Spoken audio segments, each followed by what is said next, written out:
Hey guys, did you know humans had an aquatic stage? No? Good, because we didn't. Let's have fun with the idea, though.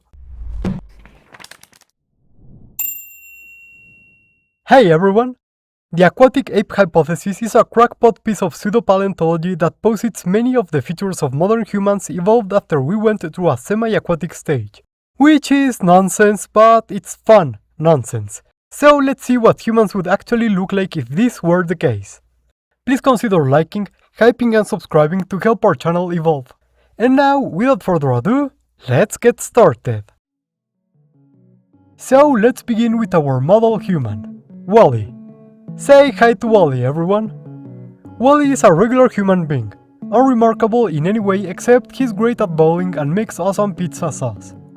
The Aquatic Ape Hypothesis proposes that these fella's ancestors went through a semi-aquatic stage as they foraged for seafood, after competition from other primates forced them into this niche. But does this anatomy reflect this evolutionary history? Let's take a closer look. One of the traits seen in humans and often used as evidence for the wet-ass monkey idea is our hairlessness, which is interesting since other aquatic animals, like otters, can have fur. If we go this way, we need to go full bald, like with hippos and cetaceans, so our human is going to have zero hair. No fancy haircuts for this lad. Except, of course, for a mustache.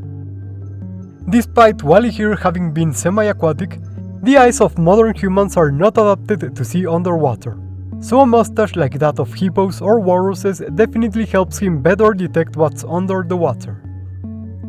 There we go. Next up is our layer of subcutaneous fat, which, at the time, was believed not to be present in other primates. Spoilers, we now know it is, as can be seen in sedentary, captive animals. According to ancient aqua monkey theorists, this layer of fat helped us swim. A fascinating idea, since I don't believe I've ever seen an animal less hydrodynamic than a human. So let's fix that. We're giving Wally a layer of fat consistent with that of other swimming animals, giving him a properly cylindrical torpedo shape that streamlines his figure. Yes, this is looking great already. Let's track again while the iron is hot with the next aquatically derived trait, a regression of the olfactory organ, since it wouldn't have been great for smelling underwater. Reasonable enough, and not something that we can see externally, but I believe we can do more with this trait.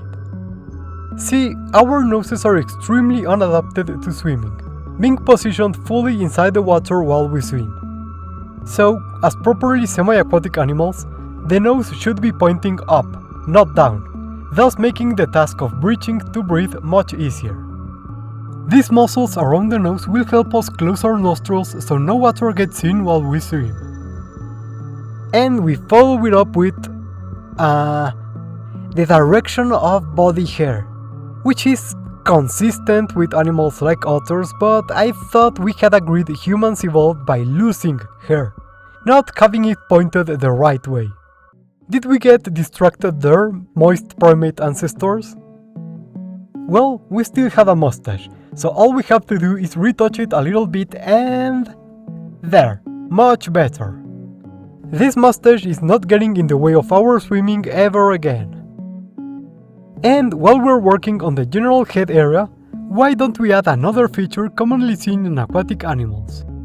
I'm referring, of course, to the reduction of the ears, since larger ears get in the way of a streamlined silhouette and are not as useful in capturing underwater sounds. So Wally gets smaller ears. Perfect. Now, another point used as evidence for our aquatic ancestry is the presence of webbed fingers. Another extremely interesting point because humans don't have that. I mean, I guess if you squint, and are very generous, and make stuff up to support your hypothesis, we kinda do. So of course, Wally is going to have proper webbed hands and feet, which greatly improve our ability to move through water. Unfortunately, these hands would make finer manipulation difficult, and we know, given our entire history, that humans are quite good at handling things. To fix this, we're just going to extend the fingers past the webbed part, with the thumb itself being separate from the rest of the fingers for extra handling ability. And just as a little extra, we should also make the limbs a bit shorter, consistent with those of other semi-aquatic mammals. Next up is the diving reflex, a series of physiological responses to being immersed underwater. And surprise surprise, it's not particularly strong in humans. Except babies, but we'll get to the speculative biology of babies when we get to it. Of course, Wally here will have an increased diving reflex, but since that is not something easy to illustrate, have this small drawing of Wally exhibiting the other diving reflex, which forces humans to reflexively dive into any body of water they see, usually while shouting, "Woo!"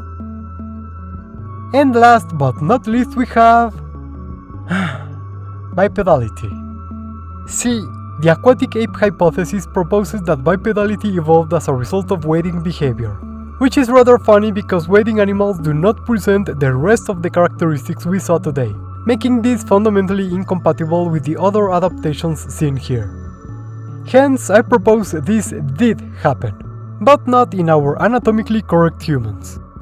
Instead, as early hominids began adapting to this lifestyle, a different clade took to wading instead, and developed the appropriate adaptations for it, including lanky, long legs, and long arms with which they can grab things from the water. As humans kept evolving, they'd go in rather separate directions, their relationship to one another only being discovered in present times through genetic analysis.